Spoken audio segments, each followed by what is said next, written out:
গাধা যেমন গাভীর সাথে মিলে লজ্জা বুঝে না, ষাঁড় যেমন গাভীর সাথে মিলে লজ্জা জানে না, আমার উম্মত খোলা মাঠে জেনা করবে লজ্জা বুঝবে না। মুসলিম, গাধা যেমন গাধীর সাথে মিলে লজ্জা বুঝে না, ষাঁড় যেমন খোলা মাঠে মিলে লজ্জা জানে না, মানুষ তেমন খোলা মাঠে জেনা করবে লজ্জা বুঝবে না। এটা আপনাকে আমি কি দিয়ে বুঝাই, আপনি নিজেই বুঝেন। এই ছেলে, রমনা পার্ক তোমার বাড়ির পাশে, তুমিও সেখানে যাও। ঢাকা বিশ্ববিদ্যালয় তোমার বাড়ির পাশে, তুমি সেখানে যাও। আর ওই কোথায় জিয়া রহমান সাহেব মারা গেলেন, হাড়হাড্ডি নিয়ে এসে সংসদ ভবনে পুঁতে দেওয়া হলো। শোনো, গোটা মাঠ হলো জেনার কারখানা। এই রাস্তা দিয়ে মিনিটে লক্ষ মানুষ হাঁটে। ওসি যান, দারোগা যান, চেয়ারম্যান যান, এমপি যান, মন্ত্রী যান, ডিসি যান, এডিসি যান, মিনিটে লক্ষ মানুষ যায়। দেখো তুমি এই রাস্তার উপরে যুবক যুবতীকে চেপে ধরে আছে, যুবক যুবতীর উরু রানের উপরে মাথা দিয়ে ঘুমিয়ে আছে। কেউ কিছু বলে না, বলে নাকি যায় না। কেউ কিছু বলে না, বলে নাকি যায় না, বলে নাকি অপরাধ। এই দেশে নাকি কেউ মানুষ নেই, সবাই নাকি পশু। পশু যদি না হয় তাহলে বলে না কেন? জবাব কে দেবে? কাপুরুষ। জবাব তোমাকেই দিতে হবে। কেউ কেন কিছু বলে না। আল্লাহ রাসূল বলেন, আলাইনানে তাজনিনে জিনা হুমান নাজর। এই ছেলে, দুই চোখের জেনা হচ্ছে চোখ দিয়ে দেখা। ওয়াল ওজনানের জেনা হুমাল ইস্তেমাও, দুই কানের জেনা হচ্ছে কান দিয়ে শোনা। ওয়াল ইয়াদ জেনাহাল বাতস, হাতের জেনা হচ্ছে হাত দিয়ে ধরা। আর রিজল জেনাহাল মাসি, পায়ের জেনা হচ্ছে পা দিয়ে চলা। জেলাল কালব তাতামানা তাস্তাহি, অন্তরের জেনা হচ্ছে পরিকল্পনা করা। জেলাল লেসানে নুতক, জিহ্বার জেনা হচ্ছে কথা বলা। এগুলি সব জেনা। আমি অনুবাদক, হাদিস মুসলিম। এবার তুমি বাঁচো কি করে? এই ছেলে, তোমার মোবাইলে দিন রাত পতিতালয়ের মেয়ে নাচে। শোনো, আল্লাহ রাসূল বলেন, ইনাল মারাতা ইজাস্তাতারাত, যখন কোন মহিলা সাজসজ্জা গ্রহণ করে, সাজগোজ করে। দেখো তুমি বিপদে পড়েছ, তোমার বোনও বিপদে পড়েছ। আমি অনুবাদক। তিনি বলেন, যখন কোন মহিলা সাজসজ্জা করে, সাজগোজ করে, ঠোঁটে লিপস্টিক দেয়, পাউডার মাখে, তা মারাত্মক মাজলিসিন, তারপরে পুরুষের পাশ দিয়ে হেঁটে যায়, কেদা কেদা জানিয়ে ও ব্যভিচারণী, ও ব্যভিচারণী, ও ব্যভিচারণী। আমি অনুবাদক। 1450 বছর পূর্বে মুহাম্মদ সাল্লাল্লাহু আলাইহি ওয়াসাল্লাম কথা বলেছেন। আমি অনুবাদক, আমার কিছু করার নেই। আর তোমাকে বলেছি, তোমার মনে আছে দুনিয়াতে দুইটা পাপ আছে, মানুষ না করেই পাপী। মনে আছে কিনা তোমার? দুনিয়াতে দুইটা পাপ আছে, মানুষ না করেই পাপী। তার একটা পাপ হলো, কেউ যদি কাউকে বলে আসো জুয়া খেলি, খেলেইনি, খালি বলেছে আসো খেলি, তাহলে 10 জন ফকিরকে খাওয়াতে হবে। খেলেইনি, খালি বলেছে আসো জুয়া খেলি, তাতে কয়জন ফকিরকে খাওয়াতে হবে? 10 জন ফকিরকে সোয়াজি করে তাওল দিতে হবে, সোয়া কেজি করে। আরেকটা দুনিয়াতে পাপ আছে, না করেই পাপী। আল্লাহ রাসূল বলছেন, কোন মহিলা যদি সাজগোজ করে, সাজসজ্জা গ্রহণ করে, ঠোঁটে লিপস্টিক দেয়, পাউডার মাখে, ফামারাত মাজলিসিন, তারপরে পুরুষের পাশ দিয়ে হেঁটে যায়, তারপরে পুরুষের পাশ দিয়ে হেঁটে যায়, কেদা জানিয়ে ও ব্যভিচারণী, ও ব্যভিচারণী, ও ব্যভিচারণী, ও জেনা করেইনি। আমি অনুবাদক, আমার কিছু করার নেই। আমি নতুন ভাবে কিছু বলতে পারি না। 1450 বছর পূর্বে মুহাম্মদ সাল্লাল্লাহু আলাইহি ওয়াসাল্লাম এভাবে বলেছেন। আমি আপনাকে আজকে বাংলা, আরবি থেকে বাংলা করে শোনালাম। এভাবেই তিনি বলেছেন। সম্মানিত উপস্থিতি, এই ছেলে, এখানে তোমাকে আর একটা কথা বলে রাখছি, তুমি মনে রেখো। তুমি কথাকে উল্টে ধরিও না। আজকে তুমি ঢাকা সাভারে কথা উল্টে ধরেছ, তোমার ভুল হয়েছে, তুমি ভুল শুনেছ। আমি বলেছি, টিভিতে আন্তর্জাতিক খেলা, ক্রিকেট, ফুটবল দেখা তো বহু দূরের কথা।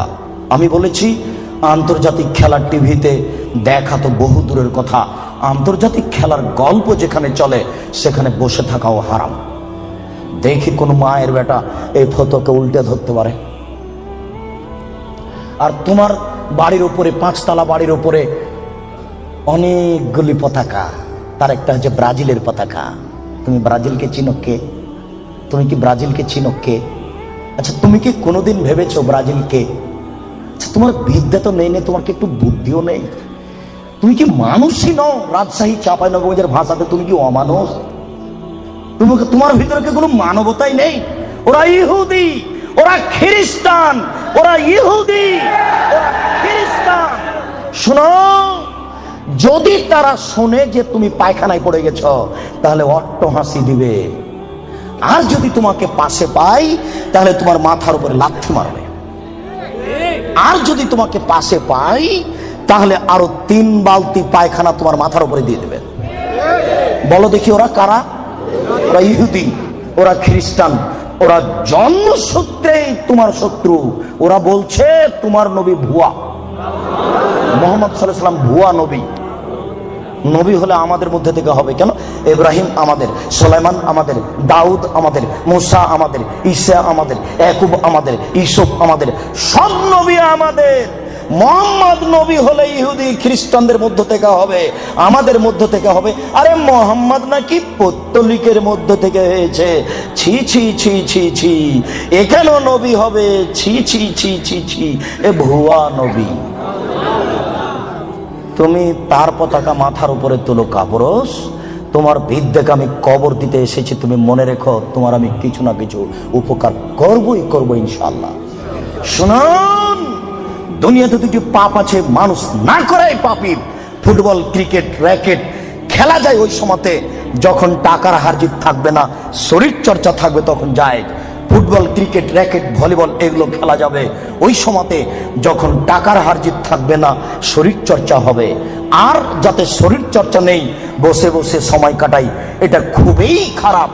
চৌসার, ছক্কা, লুডু, দাবা, পাঞ্জা, ক্যারাম বোর্ড, তাস, গেমস এইসব খেলায় যদি কেউ অংশগ্রহণ করে তাহলে সে তার হাতকে শরীর শুকুরের রক্তের মধ্যে ডুবিয়ে দিয়েছে। মুহাম্মদ সাল্লাল্লাহু আলাইহি ওয়াসাল্লাম বলেন, মান লাইবা বিনারদি শির ফাকাদাত খালায়াদাহু বিদামি খিনজির। কেউ যদি চৌসার, ছক্কা, লুডু, দাবা, পাঞ্জা, ক্যারাম বোর্ড, তাস, গেমস এই ধরনের খেলায় অংশগ্রহণ করে, সে তার হাতকে শরীর শুকুরের রক্তের মধ্যে ডুবিয়ে দিয়েছে। তুমি সাবধান থাকো। সম্মানিত উপস্থিতি, রাসূল সাল্লাল্লাহু আলাইহি ওয়াসাল্লাম বলেন, ইন্না মিম্মা তাখাওয়াফা আলা উম্মতি, আমার উম্মতের উপরে আমি সবচেয়ে যেটা বেশি ভয় করি, পৃথিবীর মানুষ, আমি বলে গেলাম মুহাম্মদ সাল্লাল্লাহু আলাইহি ওয়াসাল্লাম, আমার উম্মতের উপরে আমি সবচেয়ে যেটা বেশি ভয় করি, 1 নম্বর ভয় হচ্ছে আমার উম্মত জেনায় লিপ্ত হবে, এইটা আমার ভয়। 2 শাহাতুল খাফিয়া, আমার উম্মত গোপন পাপে লিপ্ত হবে, এইটা আমার ভয়। আমার উম্মত গোপন পাপে লিপ্ত হবে, এইটা আমার ভয়। ছেলে মেয়ে, যুবক যুবতী গোসলখানাতে ঢুকলেই পাপ করছে, একাই হলেই পাপ করছে। পুরুষ নারীর জন্য যে কত জেনার গোপন পাপের ব্যবস্থা হয়েছে এখন হিসাব করা যায় না। এই ছেলে, তুমি আছো ঢাকা লালবাগে আর তোমার বান্ধবী আছে লন্ডনে, 2 জন মিলে মোবাইলে গল্প করছো গোপনে। গল্প করতে করতে জামা কাপড় খুলতে লাগলে, খুলতে খুলতে খুলতে এখন 2 জনই উলঙ্গ। 2 জন 2 জনকে দেখতে পাচ্ছে, 2 জনের মধ্যে ব্যবধান হলো 5000 কিলোমিটার। অবাক গোপন পাপ, আশ্চর্য, অবাক। এই ছেলে, তুমি যখন থাকো না তখন তোমার মা মোবাইলে গোপন জেনা করে, প্রেমের গল্প করে, তোমার মা তাহাজ্জুদ পড়ে। এই ছেলে শোনো, তুমি আর তোমার মা যখন থাকে না তখন তোমার বোন মোবাইলে জেনার গল্প করে। মোবাইল মানে জেনা। আল্লাহ নবী 1450 বছর পূর্বে বলেছেন, আমার উম্মত গোপন পাপে লিপ্ত হবে। 15 বছর পূর্বে এইভাবে গোপন পাপ মোবাইলে হতো না। 20 বছর পরে আরো গোপন পাপের কত পথ বের হবে তা আপনাকে আমি এখন ভাষায় বুঝাতে পারবো না। মুহাম্মদ সাল্লাল্লাহু আলাইহি ওয়াসাল্লাম বলেছেন, আমার জীবনে বড় ভয়, 1 আমার উম্মত জিনায় লিপ্ত হবে, 2 আমার উম্মত গোপন পাপে লিপ্ত হবে। আপনাকে আমি কি দিয়ে বুঝাই সম্মানিত দিনী ভাই?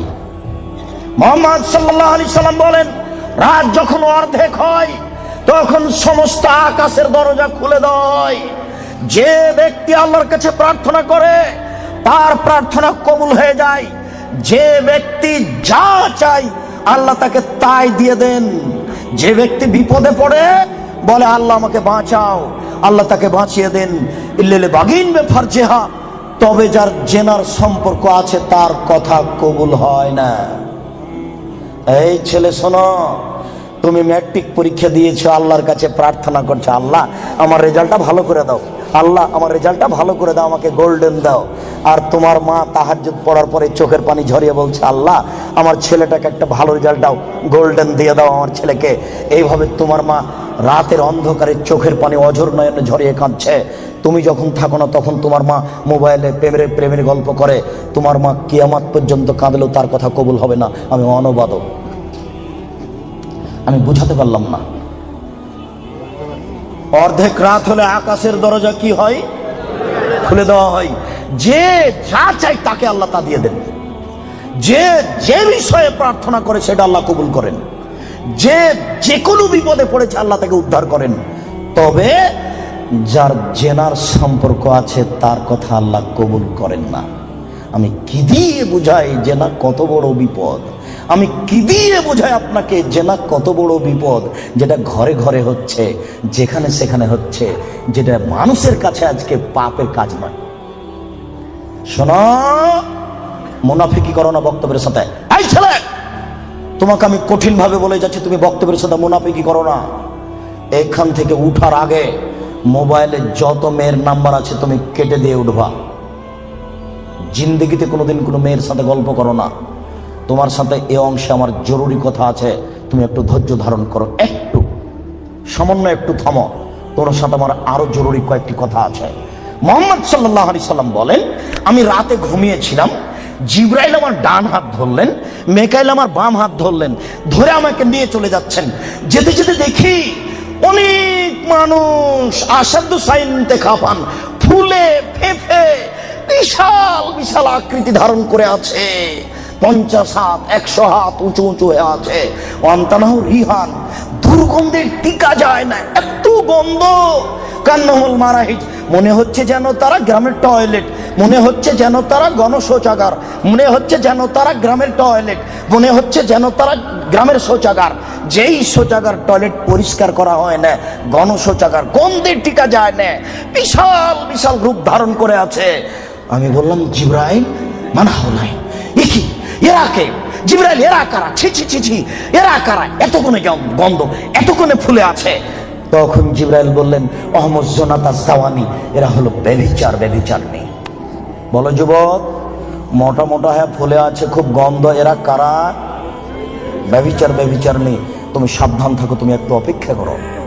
শুনুন, আল্লাহ নবী বলছেন যে আমার ডান হাত জিবরাইল ধরলেন, বাম হাত মিকাইল ধরলেন, ধরে নিয়ে চলে যাচ্ছেন। যেতে যেতে দেখি একটা গর্ত,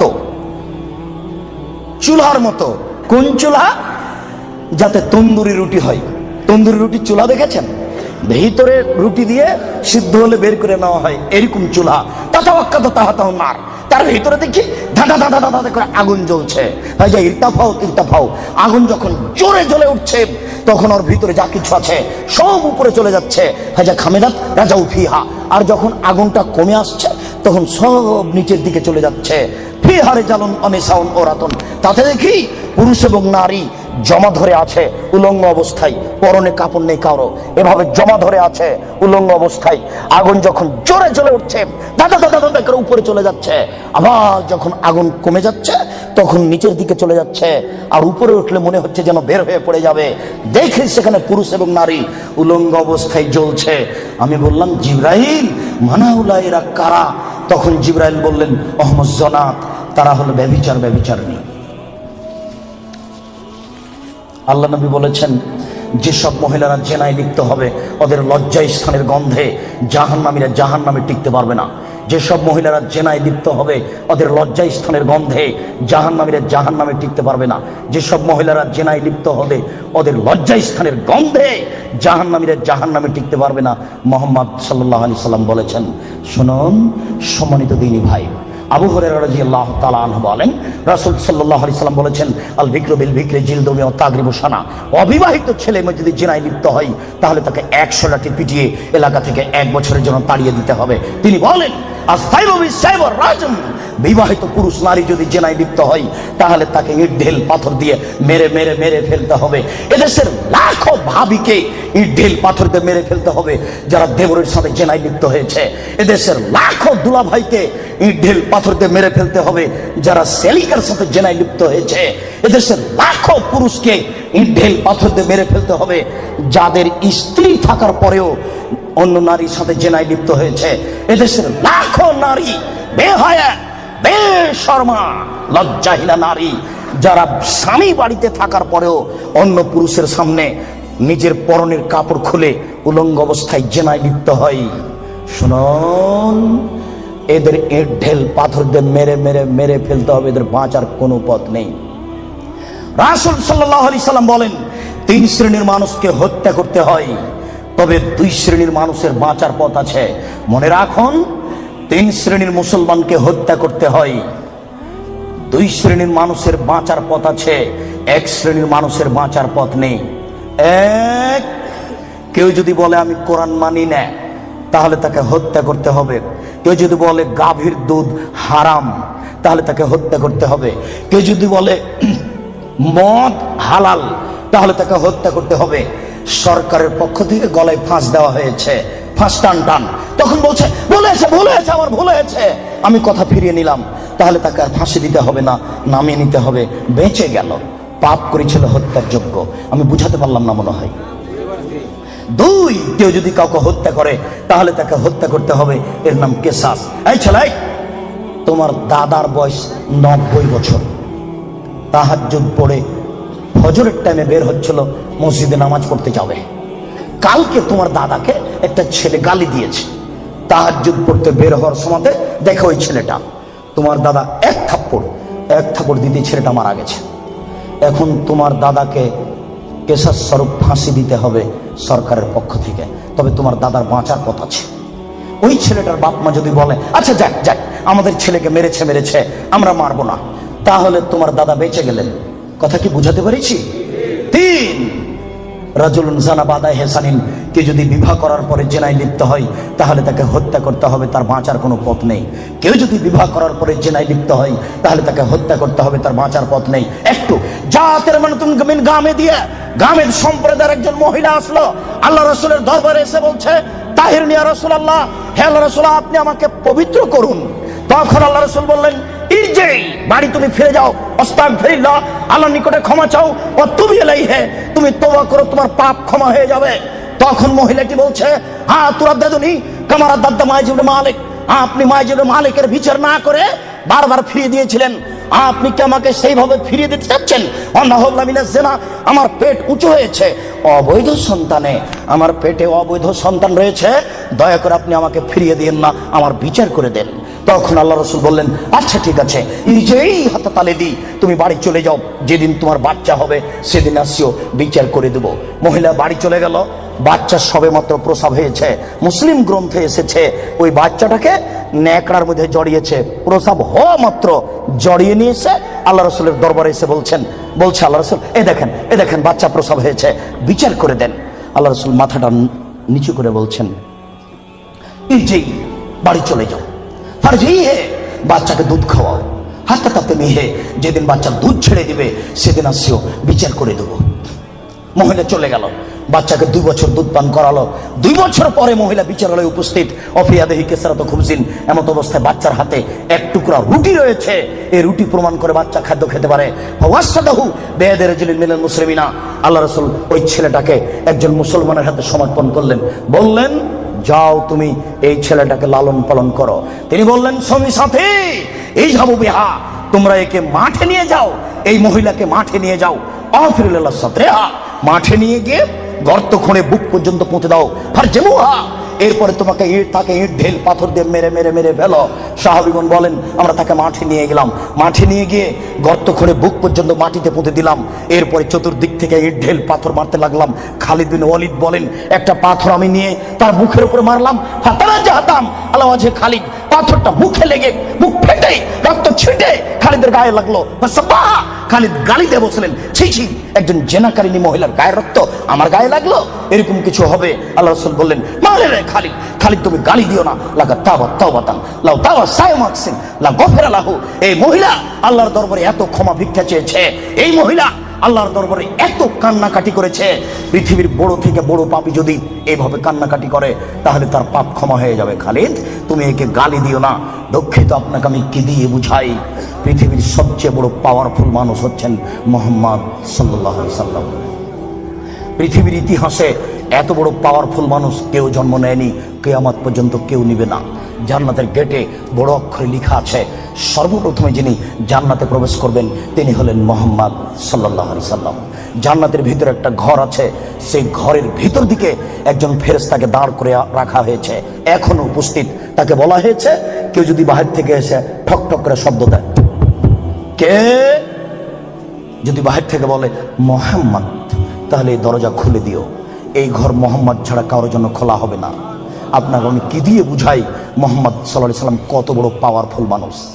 বিচারের মাঠে ইব্রাহিম আলাইহিস সালাম বলবেন, কাদ গাজিবা আলাইয়া রাব্বি, আমার প্রতিপালক আমার উপরে রাগ করেছেন।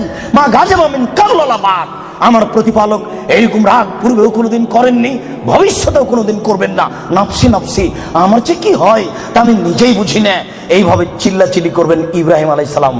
আপনার হুজুরের কি হবে, পীর সাহেবের, আপনাকে আমি কি দিয়ে বুঝাই। শুনুন, ওই সময়তে মুহাম্মদ সাল্লাল্লাহু আলাইহি সাল্লাম সিজদায় পড়বেন, তখন আল্লাহ বলবেন, এই ফারাসাক সালতুতা আসফাতু সাফা, মুহাম্মদ মাথা উঠান, বলেন, যা বলবেন তাই মেনে নিব, যেই কথা বলবেন আমি সে কথা গ্রহণ করব। আপনি মাথা উঠান না, আপনি বলেন না আমাকে কি বলছেন, আমি আল্লাহ, আপনি যা বলবেন তাই মেনে নিব। এত বড় পাওয়ারফুল মানুষ একটু বলতে পারলেন না, যাও যাও, তোমার বিচার হবে না, তোমার পাপ ক্ষমা হয়ে গেছে, যাও, তোমার বিচার হবে না, এই কথা তিনি বলতে পারলেন না। এত বড় পাওয়ারফুল মানুষ, তিনি খালি বললেন, খালিদ তুমি একে গালি দিও না, এত তওবা করেছে। এরকম তওবা যদি বড় থেকে বড় পাপী করে তাহলে তার পাপকে ক্ষমা করা হবে খালিদ। তার মানে এর পাপ ক্ষমা হয়ে গেছে, তাই তো তিনি জানাজা করলেন, তাই তো তিনি কাফন দাফন করলেন। কিন্তু তিনি তাকে বলতে পারলেন না, যাও যাও, তোমার বিচার হবে না, তোমার পাপ ক্ষমা হয়ে গেছে। পৃথিবীর সবচেয়ে বড় পাওয়ারফুল মানুষ একথা বলতে পারলেন না। তার মানে বিবাহ করার পরে জেনায় লিপ্ত হলে তার দুনিয়াতে বেঁচে থাকার কোনো সুযোগ নেই। আমি আপনাকে কি দিয়ে বুঝাই শরীয়ত কি জিনিস। বিবাহ করার পরে জেনায় লিপ্ত হলে তার বেঁচে থাকার কোনো সুযোগ নেই। আব্দুর রাজ্জাক সাহেব, কথা বুঝেছি, একটু দয়া করে কোনো পথঘাট বলেন। জি, পথঘাট আছে, চিন্তা করবেন না, নিরাশার কিছু নেই।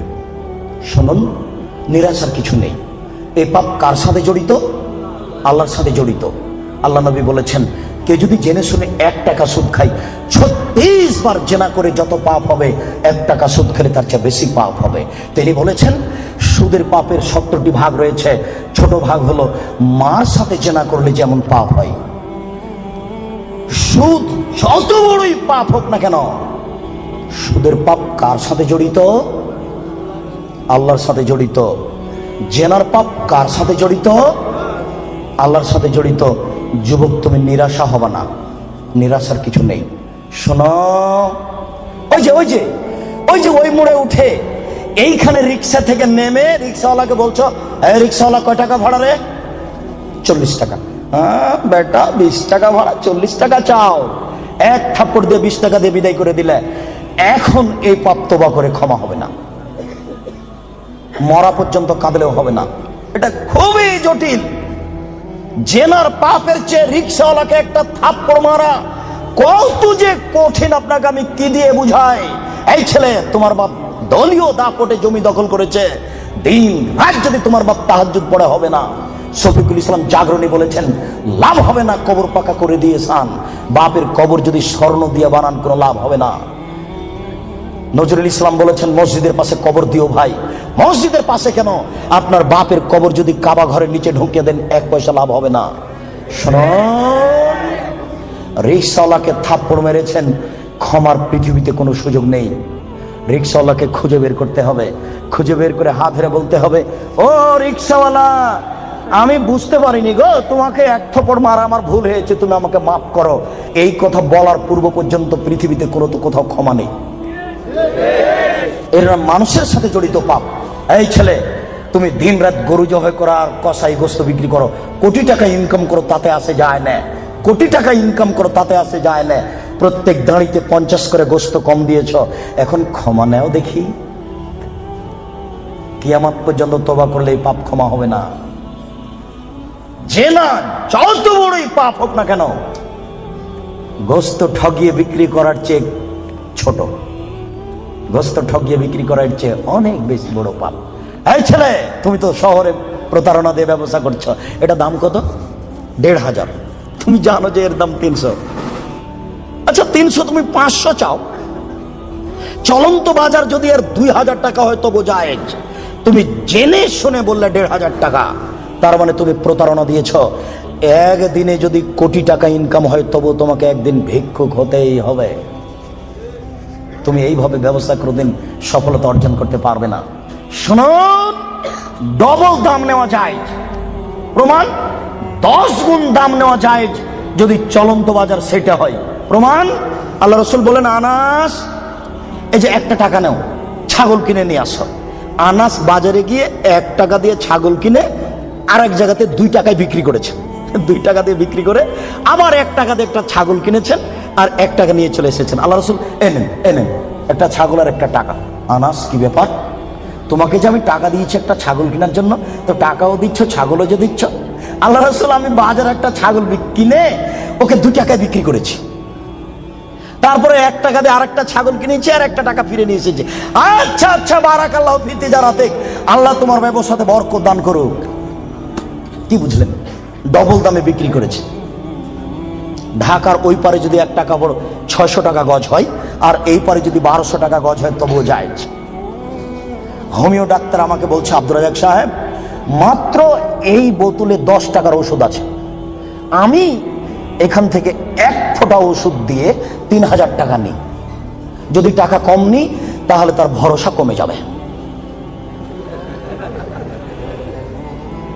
একদিন পরে আবার এসেছে, এসে বলছে ওষুধ দেন। কি করি, আমিও নিরুপায়। তখন এমনি পানি দিয়েছি, কিচ্ছু না, পানি দিয়েছি, দিয়ে 500 টাকা নিয়েছি। যদি 50 টাকা নিই তাহলে সে মনে মনে বলবে আমাকে কোনো ওষুধ দিল না, আমি কি করব? তখন আমি বললাম, ব্যবসা করো, প্রতারণা দিও না। চলন্ত বাজার যদি 1500 টাকা হয় তাহলে নেও, অথবা 500 টাকা নেও, ওই সময় 200 টাকা নিও। তুমি বুঝতে পারছো এটা প্রতারণা, এমন কিছু করো না। জেনার চেয়ে এটা অনেক অনেক অনেক জটিল। সম্মানিত উপস্থিতি, এই ছেলেরা, তোমাকে আশ্বস্ত করছি, নিরাশা হয় না। তবে আমি তোমাকে বলেছি, এখান থেকে উঠার আগে মোবাইলে যেন আর কোনো মেয়ের নাম্বার না থাকে। এবার শোনো, তুমি যদি আজকে মোবাইলের সব নাম্বার কেটে দিতে পারো আর তুমি যদি বলতে পারো আমি জিন্দেগিতে আর কোনোদিন কোনো মেয়ের সাথে কথা বলবো না, তাহলে তুমি যে কোনো বিপদ থেকে বেঁচে যাবা। আমি আলোচনার শেষের দিকে আসছি। সম্মানিত উপস্থিতি, জি আপনারা ধৈর্য ধারণ করুন। 2 জন ইসলাম গ্রহণের অপেক্ষায় আছে, আমাদের হাত রেখে ইসলাম গ্রহণ করুন। আমরা তাড়াতাড়ি শেষের দিকে চলে এসেছি। একবারে এক পায়ে দাঁড়িয়ে থাকেন, যে কোনো বিপদ থেকে বেঁচে যাবেন এই পথ বন্ধ করতে পারলে। প্রমাণ, 3 জন লোক রাস্তায় হাঁটছিল, বৃষ্টি আসলো, পাহাড়ের গর্তে ঢুকলো, একটা বড় পাহাড়, বড় পাথর মুখের উপরে আসলো, আর তারা বের হতে পারবে না। একজন বলল, আল্লাহ, আমার বাপ মাকে ভালোবাসি, পাথরটা সরিয়ে দাও। আল্লাহ বললেন, আচ্ছা ঠিক আছে, একটু দিলাম। একজন বলল, আল্লাহ, আমি একটা লোককে কাজে নিয়েছিলাম, অর্ধেক দিন কাজ করার পরে চলে যাবে। আমি বললাম, টাকা নেও। বলছে, না নিব না। কদিন পরে এসে বলছে, টাকা দেন। আমি বললাম, গরু ছাগল নিয়ে যাও। আমাকে বলছে, মজাক করবেন না, একদিনের টাকা দেন। আর আমি বললাম, মজাক করিনি, তুমি গরু ছাগল নিয়ে যাও না। সব নিয়ে চলে গেল। আমি যদি তোমাকে সন্তুষ্ট করার জন্য এই কাজ করে থাকি, পাথরটা সরিয়ে দাও। আল্লাহ বললেন, আচ্ছা ঠিক আছে, আমি সরিয়ে দিলাম। 3 জনের তৃতীয় জন বলছে, আল্লাহর নবী, আমার একজন চাচাতো বোন ছিল, আমি তাকে জীবন বাজি রেখে ভালোবাসতাম, আমি তার সাথে জেনা করতে চাইলাম, ফাবাত, সে নাকচ করে দিল। আমাকে বলল, এই তুই যদি 100টা স্বর্ণের টাকা আমাকে দিতে পারিস আমি রাজি। আমার ভেবেছিল আমি গরিব মানুষ, 100 টাকা সংগ্রহ করতে পারবো না। হাড় ভাঙা পরিশ্রম করে 100 টাকা নিয়ে উপস্থিত আমার বোনের হাতে দিলাম। আমি তার 2 পায়ের মাঝে বসলাম, আমি জেনা করব।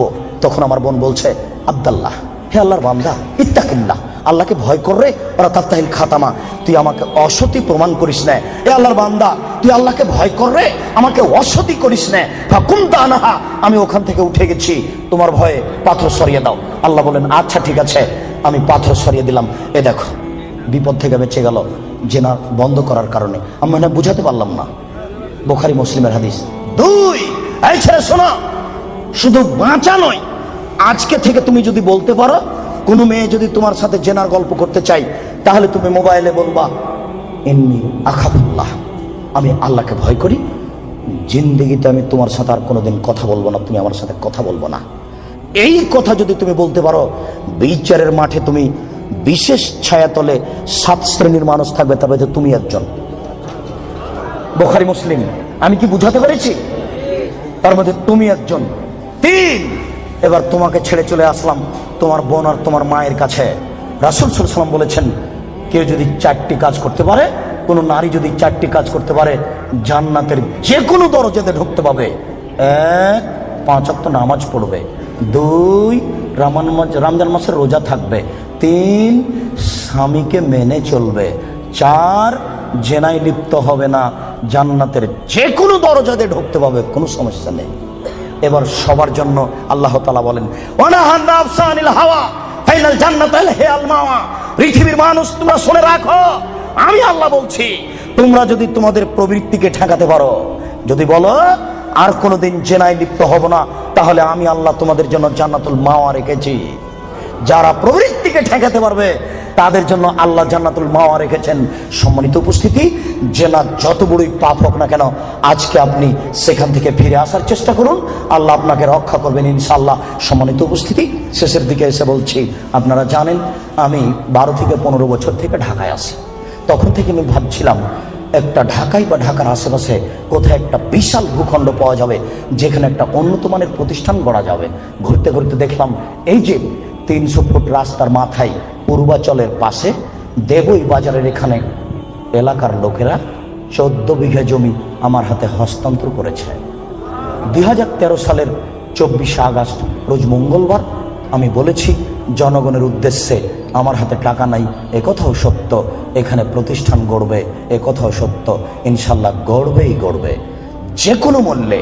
আপনি এখন দেখতে গেলে খুশি হয়ে যাবেন। ছেলেদের মেয়েদের উন্নত মানের থাকার ব্যবস্থা রয়েছে, উন্নত মানের খাওয়ার ব্যবস্থা রয়েছে। ভর্তির তারিখ 2রা জানুয়ারি রোজ শনিবার। ছেলেদের মেয়েদের উন্নত মানের থাকার ব্যবস্থা রয়েছে, উন্নত মানের খাওয়ার ব্যবস্থা রয়েছে। কোটি টাকা লাগে না, লক্ষ টাকা লাগে না। অত টাকা খরচ করে কি করবেন? 1 to 0 পড়িয়ে ওখানে ছেলে মেয়ে নিয়ে যান। আপনি প্রতিষ্ঠানকে মূল্যায়ন করুন।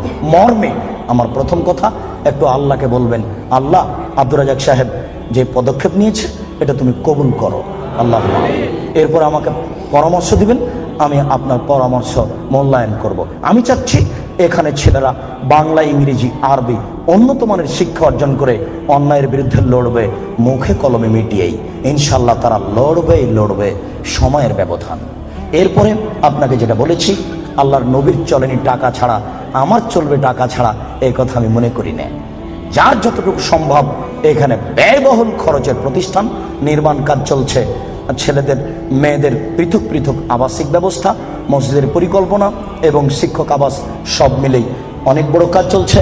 আমি বিশ্বাস করি পতিতালয়ের মহিলা যদি কুকুরকে পানি পান করে জান্নাত যেতে পারে, আপনি যদি এখানে টাকা দিয়ে অংশগ্রহণ করেন আপনি জান্নাত পাবেন ইনশাআল্লাহ, এতে আমি বিশ্বাসী। এই প্রতিষ্ঠানকে মূল্যায়ন করুন। শেষের কথাটি, আমরা চিরদিন থাকবো না, এই কথাই ঠিক। আমার কাছে বিদ্যা নেই, এরপরেও ভাঙাচোরা বিদ্যা দিয়ে এই বই পুস্তকগুলি লেখার চেষ্টা করি। কে বড় ক্ষতিগ্রস্ত, কে বড় লাভবান, আদর্শ পরিবার, আদর্শ নারী, অনেক বই আছে। আর দোয়ার আলোচনা আছে, বিস্তারিত দোয়া কোথায় কি পড়তে হবে, সব বইগুলি স্টেজ থেকে সংগ্রহ করবেন। সকল দিনই ভাই বোনকে বইগুলি স্টেজ থেকে সংগ্রহ করার অনুরোধ রেখে আল্লাহকে বলছি, আল্লাহ আমাদের যারা মারা গেছে তুমি তাদের কবরের শাস্তি মাফ করো। আমরা যারা অসুস্থ তুমি তাদের আরোগ্য দান করো। আমরা যারা বেঁচে আছি তুমি তাদেরকে তোমার রাসূলের পদ্ধতি অনুযায়ী চলার তৌফিক দান করো।